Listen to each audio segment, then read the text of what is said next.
Now, you all ready for this?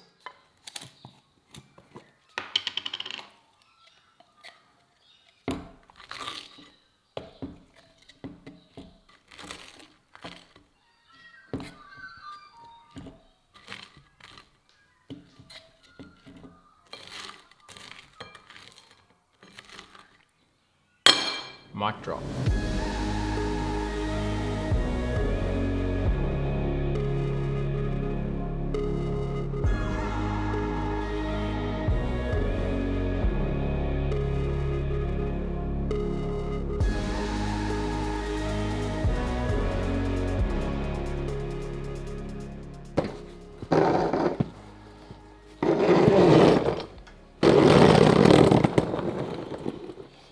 You know those jobs where with one person it's really bloody difficult, with two it's easy? This is one. Alright, so the first thing I was going to do was start ripping up this carpet to see what the structure is like underneath. Obviously the flooring of the van is what you base everything else off, and so you've got to make sure that's really solid. But before I can get into the flooring, I've got to take this out. It's actually in great condition, and it's a good divider. It definitely decreases the noise between the front cab and the back, but I want to be able to walk through in the camper van design, so I don't want this to be in the way. Plus, Occy needs to be able to get back to his couch, so this comes out first, then the flooring.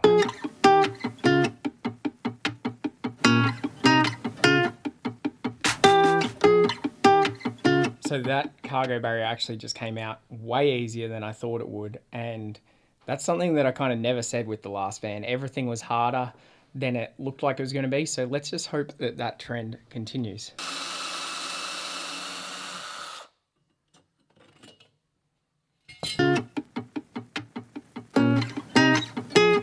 So I've just pulled up the last of the cargo tie downs, and it looks like the guy who owned this before, Nathan, has just used these to kind of help reinforce holding the floor down, as well as obviously using them for their primary function. The good thing is it seems like everything so far he's done such a nice job of, that everything's in really good condition, and he's actually got 2 layers of marine carpet on here. This is a fresh layer, but as you can see, it's got rubber backing, and this will provide a really good vapor barrier. So I'm going to try and reuse both of these. The good thing about in Australian climate is you can get away with a little bit less insulation under your feet, because the main thing I'd be concerned about traveling in or living in the van in Australia is heat. And so cool air from coming under the van obviously isn't a bad thing. And then in winter, I'm going to have a heater in this van, which will be luxurious.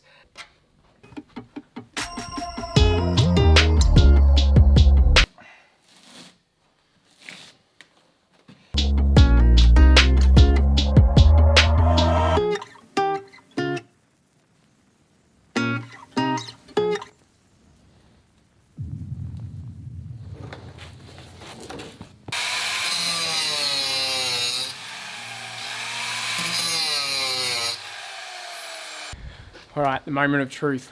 The first time looking under this to see whether it's as nice underneath as it looked from up top.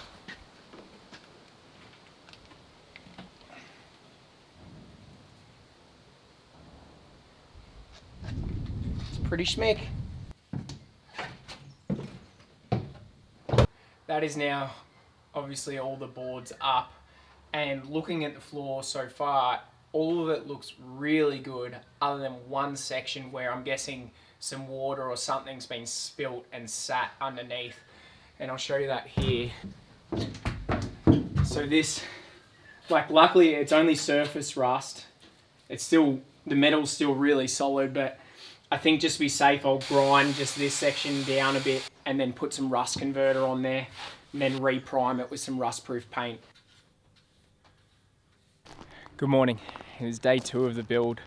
I decided to take a step back yesterday and kind of regroup a bit, because I realized that I was just so keen to get into it.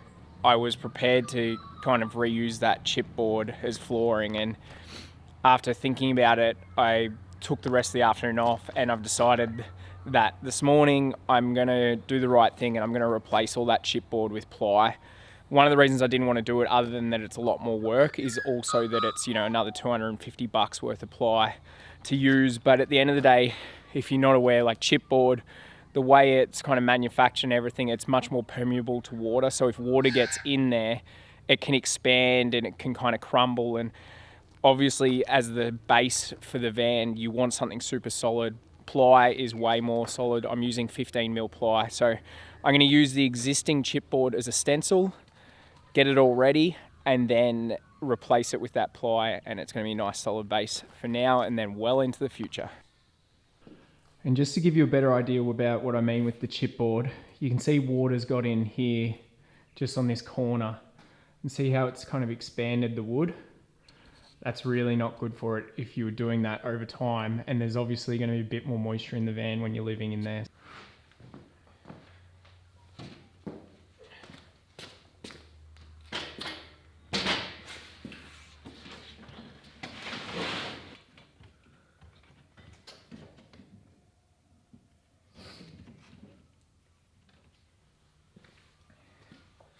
Alright, so now I've lined this up completely with the stencil. I'm going to stencil it out on the outside, but also I want to line up the bolt holes and everything and the screw holes, because rather than when I reattach it, putting all new screws in and putting all new holes in the van, I'd rather try and line up all the same ones. So I'm going to keep with that, and yeah, hopefully if I cut it right, they should all line up.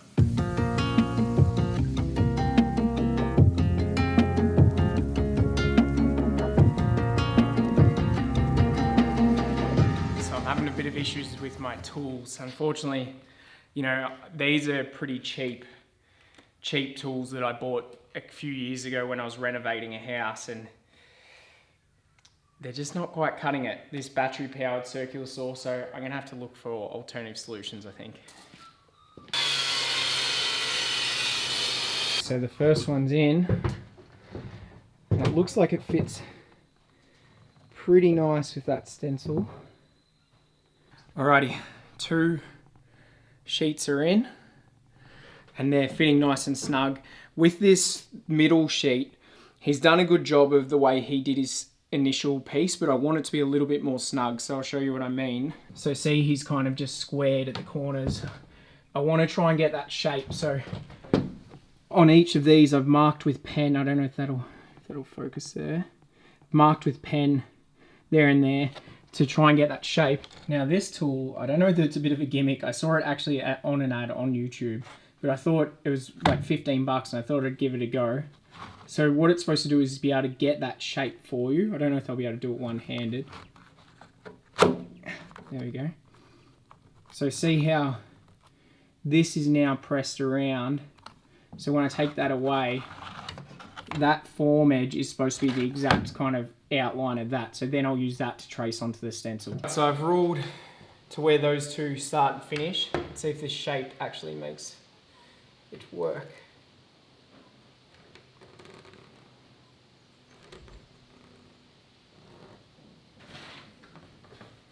So that curve's looking pretty good. I want to bring this in a little bit anyway. See how tight it is.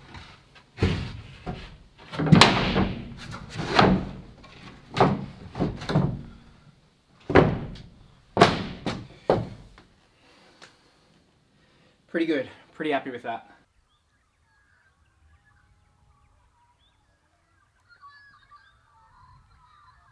Morning and welcome to day 3 of the build. As you can probably tell, I'm a pretty slow mover when it comes to getting this trade stuff done.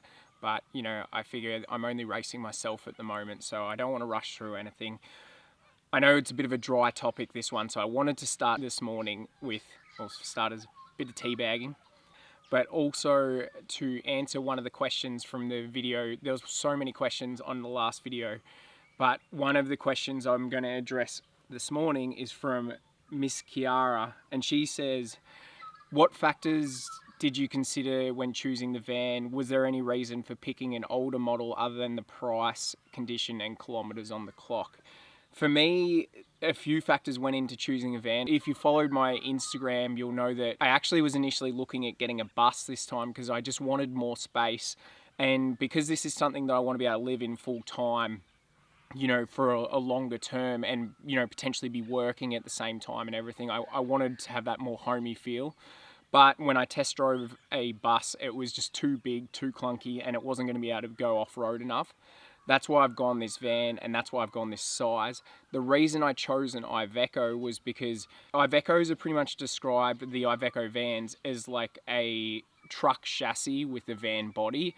They're built to really last. They're durable, strong, and reliable for off-road. And for the Australian outback, and when I do those kind of really bigger adventures, something reliable is key. The reason I chose a 2009 and the kilometres, as kind of you pointed out in the question, a lot of it was to do with price. I set a budget for myself of no more than 25,000 Australian dollars. I got this one for 21,000. I'll link how much that is in US dollars here, but essentially I wanted to spend enough on something that I knew it would last me a long time and it would be really reliable into the future, but I just didn't have the budget to go higher than that.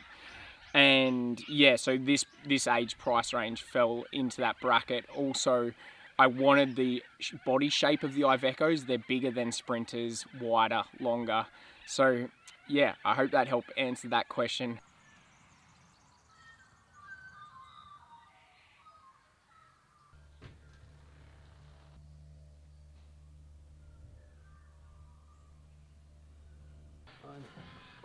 Got a present for me.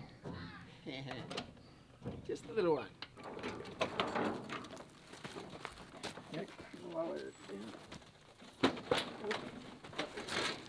Whew, it's heavy. So we're taking planning to a whole new level. Look at this thing. And apparently it's electronic. Do you know what the electrics do, Dad? No. All right, so after taking a quick smoko, I have finished making sure the floor completely fits. The wheel wells are covered. Everything looks completely schmick and I'm happy with it. As I mentioned, I'm gonna reuse both of the marine carpet layers. I'm gonna put them underneath the flooring. It's gonna provide a bit of heaviness and really take away that hollowness, as well as put a nice vapor barrier between the top and the metal base of the van.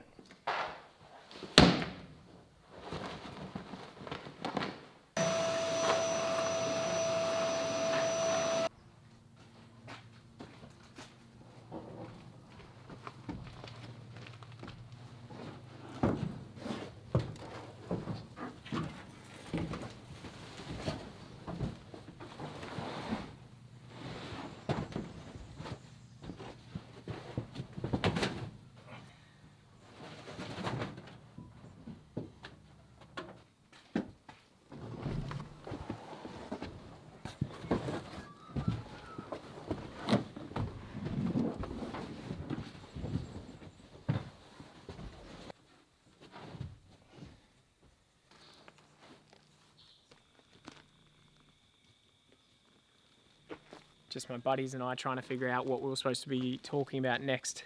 It is coming to the end of day 3 and today's Sunday. I was hoping to get the video up for you guys by tonight, and obviously it's not looking good.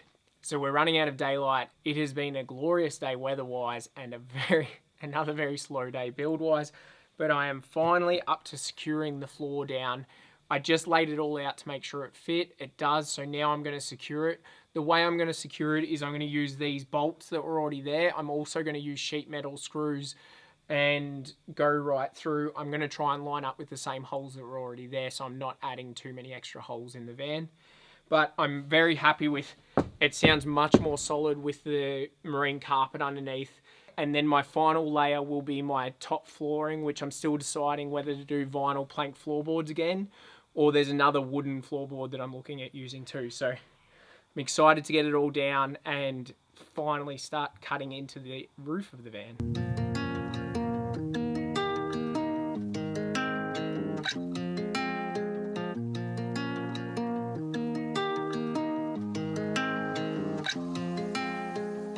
Alright, so we are starting to completely run out of daylight and the flooring is in. I wanted to give you guys the quick tour of the van.